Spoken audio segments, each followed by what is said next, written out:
Faleminderit, zoti kryetar. Të tri deputet, përderisa në veriun e Kosovës, vendat shqiptarë në fshatrat e tyre në komunat e Leposaviqit janë të izoluara nga pjesa tjetër e Kosovës dhe të kërcënuar nga Serbia.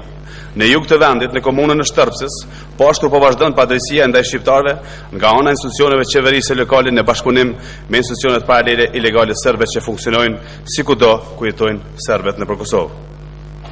Në kuvendin e komunës, e cila ka 19 këshilltar komunal, ku 9 prej tyre janë serbë dhe 10 shqiptar, në vargun e shumë vendimeve në dëm të shqiptarëve, është marrë një vendim në kundërshtim me vullnetin e qytetarëve shqiptarë të asaj zone për deponinë e mbetorinave në hapësia të fshatrave Viq, Kashtanier dhe Zhanc. Ky vendim ka pasuar pasi që po ashtu ishte edhe iniciativë e strukturave paralele ilegale serbe në komunë. Me gjithë kundërshtimin e banorëve në zonën e të cilëve është ngritur deponia mbetorinave, vendimi është marrë me 13 vota pro, që nënkupton që po vazhdon bashkëpunimi i pushtetarëve në dëm të interesave të qytetarëve shqiptar kudo nëpër Kosovë.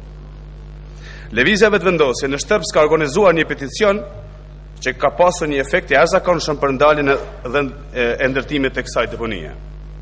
Mirë po, shumica banorë të fshatrave shqiptar për ndërtimin e kësaj deponie të mbetërina janë informuar nga ky peticion. Kjo tregon që pushteti lokal dhe të zgjedhët e tyre këshilltarët komunal shqiptar nuk kanë bërë debat të hapur paraprakisht me qytetarët për këtë gjë.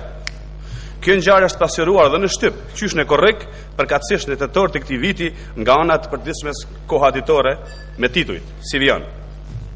Citoj: strukturat paralele synojnë ndërtimin e një deponie mbetorinash në Lugjet e Viqës dhe, titulli tjetër, Lugjet e Viqës, vendi për bashkët i organeve legjitime dhe struktura paralele për deponi mbetorinash. Këta dy titull do të duhet të kishin dhënë alarmin për institucionet qendrore se çfarë po ndodh me këtë problem në komunën e Shtërpsës.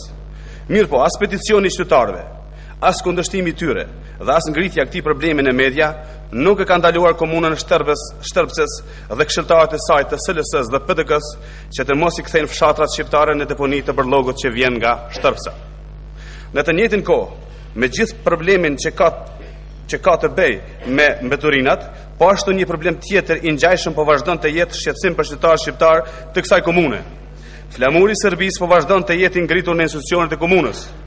Në objektin komunal të komunës së Shtërpsës, tash 10 vite valon zyrtarisht flamuri i Serbisë dhe të njëjtin objekt, të gjitha shkrimet dhe mbishkrimet janë të shkruar vetëm në gjuhën serbe në alfabetin kirilik.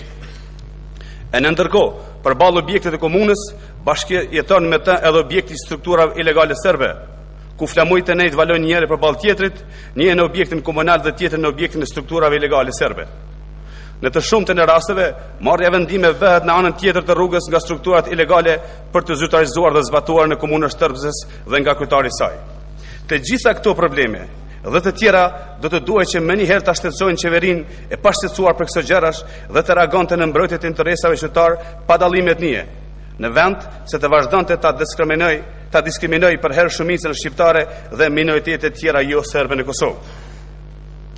Shqiptarët atje presin reagimin e menjëhershëm të institucioneve përkatëse shtetërore në mbrojtje të interesave të tyre, para se ata të reagojnë vetë kundër padrejësive të vazhdueshme ndaj tyre. Faleminderit.